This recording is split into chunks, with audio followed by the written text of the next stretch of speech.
부처가 말하는 사람을 만나면 무조건 잘해주지 말고 자신을 귀하게 여기는 지혜. 여러분, 안녕하십니까? 오늘은 여러분이 평생 들어온 착한 사람이 되어야 한다는 가르침의 오류에 대해 이야기하려 합니다. 부처님의 놀라운 통찰은 우리가 알고 있던 많은 통념을 완전히 뒤집습니다. 나이 든 사람은 모든 것을 베풀어야 한다. 자기 생각을 내세우는 것은 이기적인 행동이다. 참는 사람이 이기는 것이다. 이런 말들 너무 익숙하지 않으신가요? 하지만 부처님은 2500년 전에 이미 이런 통념이 얼마나 해로운지 꿰뚫어 보셨습니다. 부처님은 충격적인 말씀을 하셨습니다. 자신을 사랑하지 못하는 자는 결코 타인도 사랑할 수 없다. 더 놀라운 것은 무조건적인 베풀문 오히려 악행과 같다라는 가르침입니다. 여러분은 평생 참고 베풀어야 복이 온다는 말을 들으며 살아오셨을 겁니다. 하지만 오늘 부처님의 혁명적인 가르침을 통해 이런 통념이 어떻게 우리의 행복을 막아왔는지 알게 될 것입니다. 특히 세 번째로 소개해 드릴 부처님의 가르침은 무조건적 베풀미 오히려 상대방을 해친다는 충격적인 통찰입니다. 이 가르침만 제대로 이해해도 인간관계가 완전히 달라질 것입니다. 이 영상을 끝까지 시청하시면 여러분의 노년이 지금과는 완전히 다른 모습으로 변화할 것입니다. 자신을 귀하게 여기는 법을 배우고 참된 행복의 길을 발견하게 될 것입니다. 첫 번째 통찰 착한 사람 콤플렉스의 위험성. 부처님 시대의 한 노인이 찾아와 물었습니다. 세존이시여, 저는 평생 가족을 위해 희생했습니다. 이웃에게 항상 베풀었고 한 번도 제 욕심을 내세운 적이 없습니다. 그런데 왜 제 마음은 평안하지 않고 가족들은 제게 감사하지 않는 것 같습니까? 부처님의 대답은 충격적이었습니다. 그대는 착함이라는 가면을 쓰고 진정한 자신을 숨겨왔도다. 그대가 베푼 것은 진정한 선행이 아니라 인정받기 위한 행위였느니라. 가족들은 그대의 불완전한 의도를 감지하고 있었도다. 이 이야기는 우리 사회의 착한 사람 콤플렉스의 본질을 꿰뚫습니다. 많은 분들, 특히 연장자분들은 착한 사람으로 인정받기 위해 자신의 진짜 생각과 감정을 억누르며 살아왔습니다. 착한 사람 콤플렉스의 세 가지 위험. 부처님은 법구경에서 이렇게 경고하셨습니다. 진실하지 않은 선행은 독과 같으니 그 결과는 고통일 뿐이니라. 첫째, 착한 사람 콤플렉스는 가식적인 관계를 만듭니다. 자신의 진짜 모습을 숨기고 좋은 사람 역할만 하면 사람들은 가면을 쓴 당신과 관계를 맺는 것입니다. 이런 관계는 결코 깊어질 수 없고 항상 공허함을 남깁니다. 둘째, 착한 사람 콤플렉스는 분노와 원망을 키웁니다. 계속해서 자신의 필요를 무시하면 그 억눌린 감정은 내면에 쌓여 나중에 폭발하게 됩니다. 부처님은 억눌린 분노는 더 큰 분노로 돌아온다고 가르치셨습니다. 셋째, 가장 충격적인 것은 착한 사람 콤플렉스가 상대방의 성장을 방해한다는 점입니다. 부처님은 타인의 실수와 어려움을 항상 대신해주는 자는 그 사람의 성장을 막는 악행을 저지르는 것이니라고 말씀하셨습니다. 75세 김정희 할머니의 사례를 보겠습니다. 그녀는 평생 며느리와 갈등 없이 지내기 위해 모든 것을 참아왔습니다. 손주를 돌보는 것이 힘들어도 괜찮다고 말했고 명절 음식 준비가 힘들어도 당연히 해야 한다고 생각했습니다. 그 결과는 어땠을까요? 김 할머니는 심한 우울증에 시달렸고 어느 날 갑자기 폭발하여 며느리에게 평생 쌓인 서운함을 한꺼번에 쏟아냈습니다. 며느리는 충격을 받았습니다. 어머니가 괜찮다고 하셔서 정말 괜찮은 줄 알았어요. 부처님은 이런 상황을 예견하셨습니다. 진실한 소통 없는 관계는 모래성과 같아서 작은 파도에도 무너지느니라. 착한 사람 콤플렉스를 버리는 법. 부처님은 놀라운 해결책을 제시하셨습니다. 자신의 참된 모습을 드러내라. 그것이 진정한 선행의 시작이니라. 80세 박철수 할아버지의 변화를 보겠습니다. 그는 평생 좋은 아버지로 살기 위해 자신의 모든 취미와 욕구를 포기하고 가족을 위해 일만 했습니다. 은퇴 후에도 자녀들에게 경제적 지원을 계속했고 자신의 즐거움은 뒤로 미뤘습니다. 어느 날 그는 법구경의 한 구절을 읽고 충격을 받았습니다. 자신을 속이는 자는 세상을 속이느니라. 그는 자신이 원하는 것을 정직하게 말하기 시작했습니다. 이번 명절에는 집에서 쉬고 싶다. 손주를 사랑하지만 매일 돌볼 에너지는 없다. 내 퇴직금은 내 여생을 위해 쓰고 싶다. 처음에 가족들은 당황했지만 점차 그의 솔직함을 존중하게 되었습니다. 놀랍게도 관계는 더 깊어졌고 가족들은 그의 필요를 진심으로 이해하게 되었습니다. 부처님은 이렇게 가르치셨습니다. 진실은 마침내 모든 일을 자유롭게 하느니라. 두 번째 통찰 무조건적 베풀매 해로움. 우리는 평생 베푸는 것이 받는 것보다 복되다라는 가르침을 들어왔습니다. 하지만 부처님은 충격적인 진실을 말씀하셨습니다. 분별 없는 베풀문 독과 같으니 주는 이도 받는 이도 해치느니라. 무조건적 베풀미 해로운 세 가지 이유. 첫째, 무조건적 베풀문 상대방의 의존성을 키웁니다. 부처님은 타인이 스스로 할 수 있는 일을 대신해 주는 것은 그 사람의 힘을 빼앗는 것이니라고 가르치셨습니다. 78세 이영순 할머니의 사례를 보겠습니다. 그녀는 아들 가족을 위해 모든 것을 해주었습니다. 손주 돌봄, 집안일, 심지어 성인이 된 손주의 빨래까지 모두 담당했습니다. 그 결과 며느리는 살림 기술을 발전시키지 못했고 손주들은 스스로 할 줄 아는 것이 없는 어른이 되었습니다. 이 할머니가 병으로 더 이상 집안일을 할 수 없게 되자 가족 전체가 혼란에 빠졌습니다. 부처님의 말씀대로 무조건적 베풀문 결국 모두를 약하게 만들었던 것입니다. 둘째, 무조건적 베풀문 상대방의 존중을 감소시킵니다. 부처님은 쉽게 얻은 것의 가치는 알지 못하느니라고 말씀하셨습니다. 72세의 김영호 할아버지는 자식들에게 모든 재산을 미리 나눠 주었습니다. 자식들이 빨리 안정을 찾길 바라는 마음이었습니다. 그러나 그 후 자식들의 태도는 변했습니다. 그들은 아버지를 당연하게 여기기 시작했고 점점 방문 횟수도 줄었습니다. 부처님은 이를 정확히 예견하셨습니다. 값 없이 주어진 것은 값 없이 여겨지느니라. 셋째, 가장 충격적인 것은 무조건적 베풀미 상대방의 감사 능력을 파괴한다는 점입니다. 부처님은 감사함을 느끼는 능력은 행복의 근원이니 이를 빼앗는 것은 큰 해를 끼치는 것이니라고 말씀하셨습니다. 계속해서 모든 것을 해주면 상대방은 그것이 얼마나 귀한 것인지 인식하지 못하게 됩니다. 이는 마치 아이에게 항상 모든 장난감을 사주면 그 아이가 장난감의 가치를 모르는 것과 같습니다. 지혜로운 베풀매 방법. 부처님은 지혜로운 베풀물 가르치셨습니다. 베푸되 상대방의 성장과 자립을 돕는 방식으로 베풀라. 83세 박명자 할머니의 지혜를 보겠습니다. 그녀는 며느리에게 요리를 가르쳐 주되 직접 해주지는 않았습니다. 손주들에게는 용돈을 주는 대신 작은 일을 도와주면 보상을 주었습니다. 그리고 자신의 지혜와 경험을 나누되 결정은 항상 자녀들이 스스로 내리게 했습니다. 그 결과 박 할머니의 가족은 그녀를 깊이 존경했고 그녀의 존재 자체에 감사했습니다. 그녀가 아플 때는 자발적으로 돌봄의 손길을 내밀었습니다. 부처님은 이렇게 말씀하셨습니다. 지혜로운 자는 물고기를 주지 않고 물고기 잡는 법을 가르치느니라. 세 번째 통찰 경계선의 신성함. 부처님은 놀라운 개념을 가르치셨습니다. 바로 시마SM라는 개념인데 이는 신성한 경계를 의미합니다. 부처님은 자신의 경계를 지키는 것이 단순한 자기 보호가 아니라 영적인 행위라고 가르치셨습니다. 경계선의 세 가지 신성한 측면. 첫째, 경계선은 자기 존중의 표현입니다. 부처님은 자신의 영역을 지키지 않는 자는 자신의 가치를 부정하는 것이니라고 말씀하셨습니다. 79세 이정숙 할머니의 혁명적 변화를 보겠습니다. 그녀는 평생 어머니는 참아야 한다는 신념으로 살았습니다.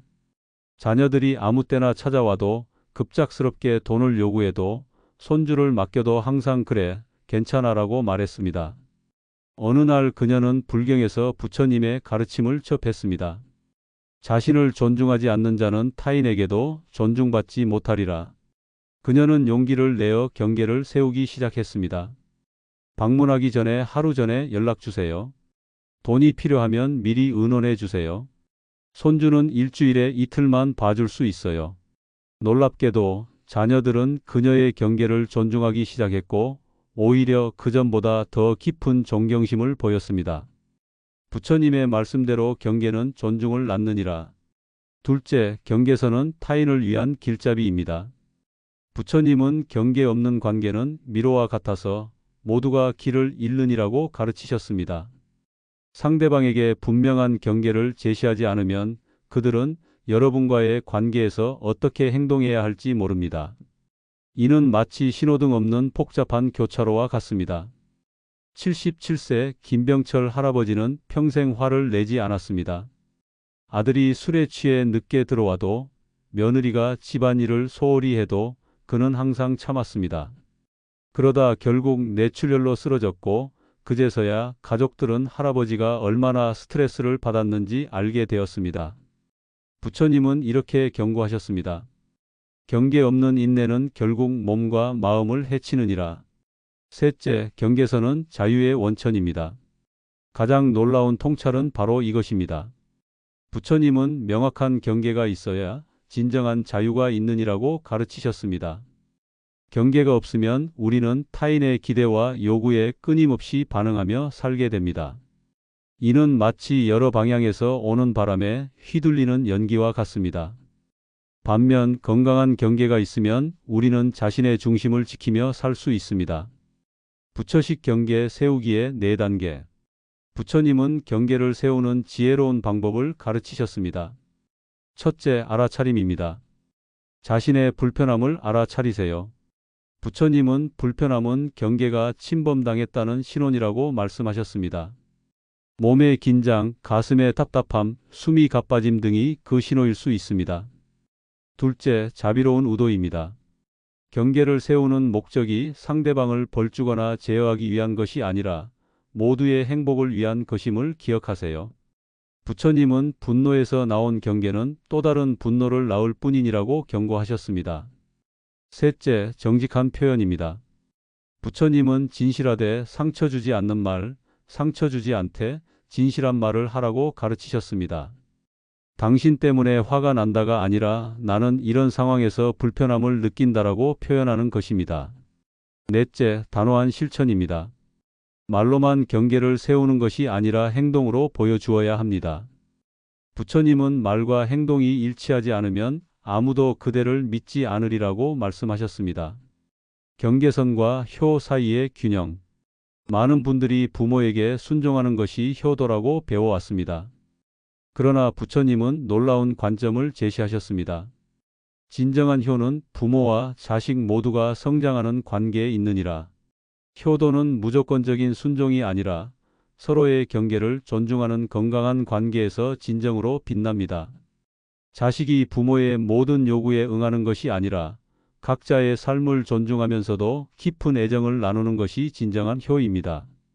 85세 장영자 할머니는 이렇게 말합니다. 예전에는 자식들이 자주 찾아오지 않으면 서운했어요. 하지만 이제는 그들에게도 자신의 삶이 있다는 것을 인정합니다. 대신 만날 때는 질 높은 시간을 보내려고 노력해요. 오히려 관계가 더 좋아졌답니다. 부처님은 이렇게 말씀하셨습니다. 서로의 자유를 존중할 때 진정한 사랑이 피어나느니라. 네 번째 통찰, 자기애의 혁명적 힘. 부처님은 자기애에 대한 혁명적인 가르침을 주셨습니다. 자기 자신을 사랑하지 않는 자는 결코 타인을 사랑할 수 없느니라. 이 가르침은 자기 희생을 미덕으로 여겨온 많은 분들에게 충격적으로 들릴 수 있습니다. 하지만 부처님은 자기애가 이기심과는 전혀 다르다는 점을 명확히 하셨습니다. 자기애와 이기심의 결정적 차이. 부처님은 자기애와 이기심을 이렇게 구분하셨습니다. 자기애는 자신의 진정한 행복을 추구하는 것이니 이기심은 타인의 희생으로 일시적 쾌락을 추구하는 것이니라. 자기애는 자신의 몸과 마음을 소중히 여기고 가꾸는 것입니다. 이는 결국 타인에게도 이로운 행위입니다. 반면 이기심은 단기적인 만족을 위해 타인과 궁극적으로는 자신까지 해치는 행위입니다. 81세 최영자 할머니의 변화를 보겠습니다. 그녀는 평생 자기 몸 챙기는 건 이기적인 것이라고 생각했습니다.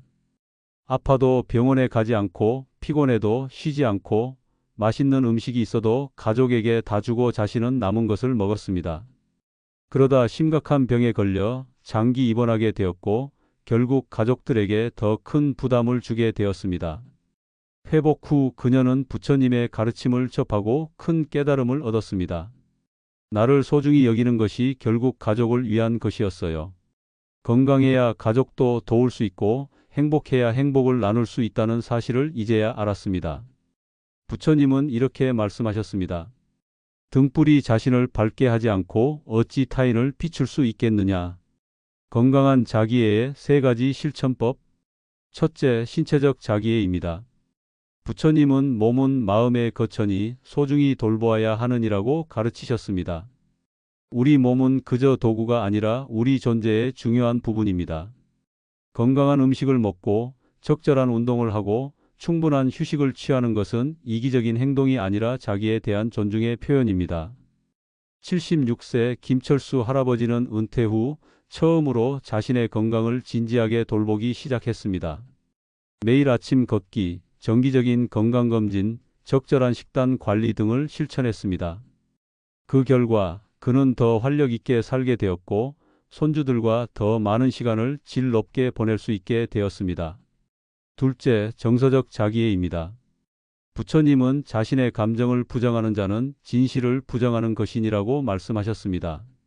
우리 세대는 특히 참고 견디는 것을 미덕으로 배워왔습니다. 그러나 부처님은 모든 감정에는 의미가 있으며 그것을 알아차리고 존중하는 것이 중요하다고 가르치셨습니다. 78세 박수님 할머니는 평생 자신의 슬픔과 분노를 억눌러 왔습니다. 그러다 우울증에 시달리게 되었고 결국 상담을 받기 시작했습니다. 그녀는 자신의 감정을 인정하고 표현하는 법을 배웠고 놀랍게도 60년간의 울분이 서서히 녹아내리는 경험을 했습니다. 내 감정을 억누르는 것이 미덕이 아니라는 것을 이제야 알았어요. 모든 감정에는 지혜가 담겨 있더라고요. 셋째, 영적 자기애입니다.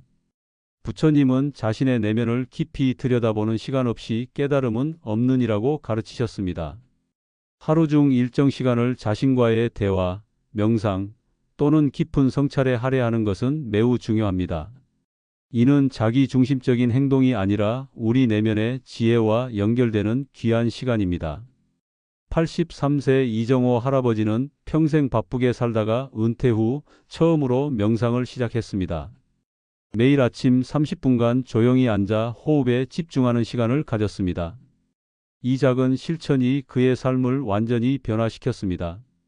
내 안의 평화를 찾으니 세상을 보는 눈이 달라졌어요. 작은 일에 감사하게 되고 가족들과의 갈등도 줄어들었습니다. 부처님은 이렇게 말씀하셨습니다. 외부에서 천년을 찾는 것보다 내면에서 하루를 찾는 것이 낫느니라. 다섯 번째, 통찰 집착에서 벗어나는 자유. 부처님의 가장 혁명적인 가르침은 집착하지 말라는 것입니다. 이는 인간관계에서도 마찬가지입니다. 부처님은 애착과 집착은 고통의 원인이라고 가르치셨습니다.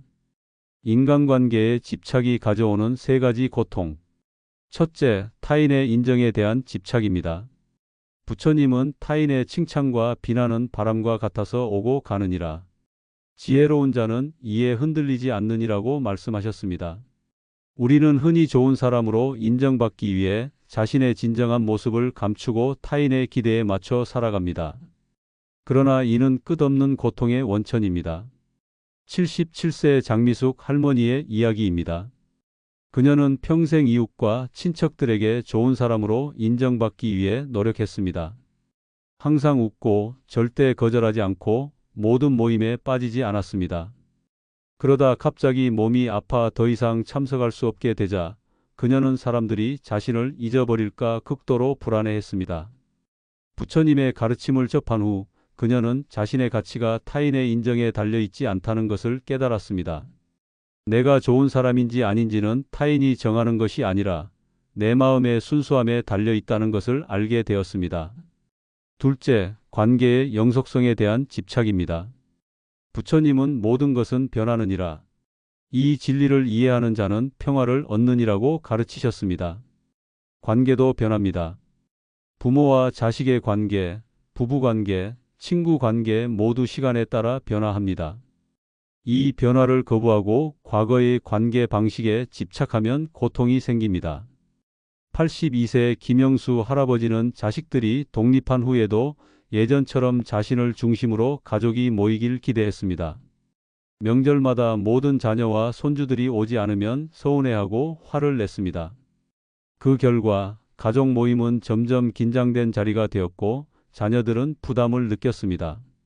부처님의 가르침을 통해 그는 관계의 변화를 자연스러운 것으로 받아들이기 시작했습니다. 자식들도 그들만의 가정이 있고 그들의 삶이 있다는 것을 인정했습니다. 그러자 오히려 자녀들이 더 편안한 마음으로 찾아오게 되었고 새로운 형태의 가족 관계가 형성되었습니다. 셋째, 타인을 통제하려는 집착입니다.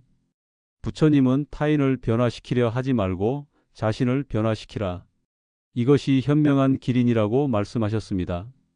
많은 분들이 가족이나 주변 사람들이 자신의 기대대로 행동하기를 바랍니다. 특히 부모는 자녀가 자신의 뜻대로 살기를 원하는 경향이 있습니다. 그러나 이런 통제 욕구는 관계를 해치고 모두에게 고통을 줍니다. 집착에서 벗어나는 세 가지 방법. 첫째, 알아차림의 훈련입니다. 부처님은 집착이 일어날 때 그것을 알아차리는 것만으로도 절반은 해결된 것이니라고 가르치셨습니다. 매일 자신의 마음을 관찰하세요. 불안, 분노, 서운함 같은 감정이 일어날 때 그 밑에 어떤 집착이 있는지 살펴보세요. 내가 지금 무엇에 집착하고 있는가? 라는 질문을 스스로에게 던져보세요. 둘째, 자비심의 개발입니다. 부처님은 자비는 집착의 해독제니라고 말씀하셨습니다. 자비는 자신과 타인을 있는 그대로 받아들이는 마음입니다. 완벽하지 않아도 기대에 부응하지 못해도 변화하더라도 모두를 포용하는 넓은 마음입니다. 79세 한숙자 할머니는 늘 며느리의 행동을 비판적으로 보았습니다. 음식 솜씨, 집안 정리 방식, 아이 키우는 방법까지 모두 탓했습니다. 그러다 우연히 부처님의 자비에 관한 가르침을 접하고 며느리의 입장에서 생각해 보기 시작했습니다.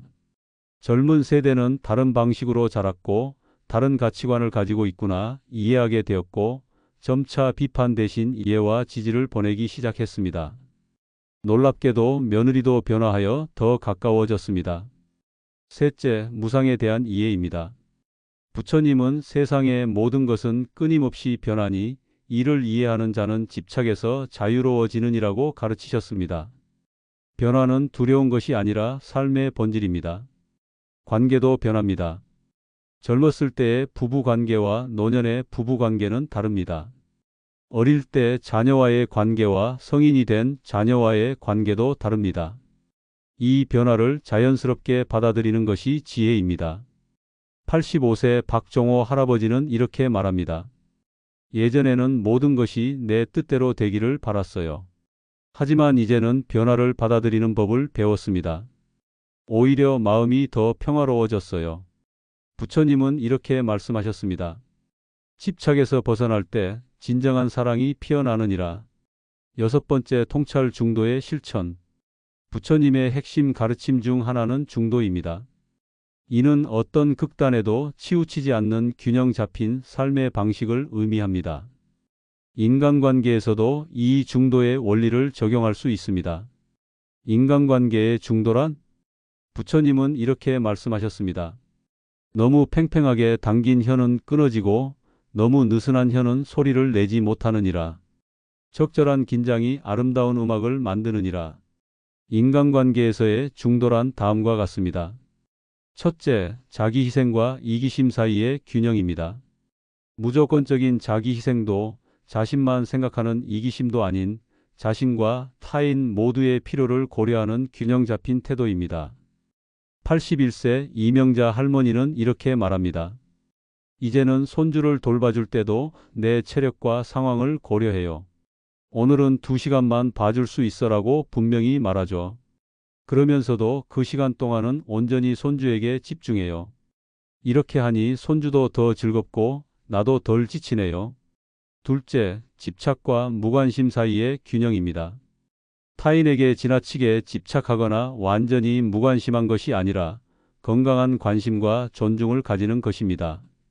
76세 강영수 할아버지는 자녀들에게 이렇게 말합니다. 나는 너희를 사랑하고 늘 응원하지만 너희 삶에 간섭하지는 않을게. 도움이 필요하면 언제든 말해주렴. 셋째, 솔직함과 배려 사이의 균형입니다. 무조건 참고 배려하는 것도 생각나는 대로 직설적으로 말하는 것도 아닌 진실되면서도 상대방을 존중하는 소통 방식입니다. 78세 김순자 할머니는 이렇게 조언합니다. 불편한 것은 분명히 말하되 상대방을 탓하지 않고 내 감정과 필요를 표현하세요. 내가 잘못했어가 아니라 나는 이런 상황에서 이렇게 느껴라고 말하는 거죠. 중도를 실천하는 구체적인 방법. 첫째, 매 순간 자신의 의도를 점검하세요. 부처님은 행동하기 전에 그 의도를 살피라. 순수한 의도에서 나온 행동은 좋은 결과를 가져오느니라고 가르치셨습니다. 어떤 행동을 하기 전에 이것이 나와 상대방 모두에게 도움이 되는가? 라고 자문해 보세요. 둘째, 감정을 알아차리되 휩쓸리지 마세요. 부처님은 감정은 구름과 같아서 오고 가느니라. 지혜로운 자는 하늘과 같이 그것을 지켜보느니라고 말씀하셨습니다. 화가 나거나 서운할 때 즉각적으로 반응하지 말고 잠시 멈추세요. 그 감정을 느끼되 그에 휩쓸리지 않는 연습을 하세요. 셋째, 매일 자비 명상을 실천하세요. 부처님은 자비의 마음으로 하루를 시작하는 자는 중도의 길을 걷게 되리라고 가르치셨습니다. 아침에 일어나 자신, 가족, 그리고 모든 존재의 행복을 기원하는 시간을 가지세요. 이 작은 실천이 하루 종일의 균형을 잡아줍니다. 83세 장경수 할아버지는 이렇게 말합니다. 매일 아침 5분간 명상합니다. 내가 행복하기를, 내 가족이 행복하기를, 모든 사람이 행복하기를. 이렇게 마음을 내면 하루가 달라져요. 작은 일에 덜 화내고 더 너그러워집니다. 부처님은 이렇게 말씀하셨습니다. 중도를 실천하는 자는 흔들리지 않는 평화를 얻느니라. 결론, 자유와 행복을 향한 부처님의 초대. 오늘 우리는 부처님의 혁명적인 가르침을 통해 인간관계의 새로운 관점을 배웠습니다. 첫째, 착한 사람 콤플렉스의 위험성과 진정성 있는 관계의 중요성. 둘째, 무조건적 베풀미 아닌 지혜로운 베풀매의 방법.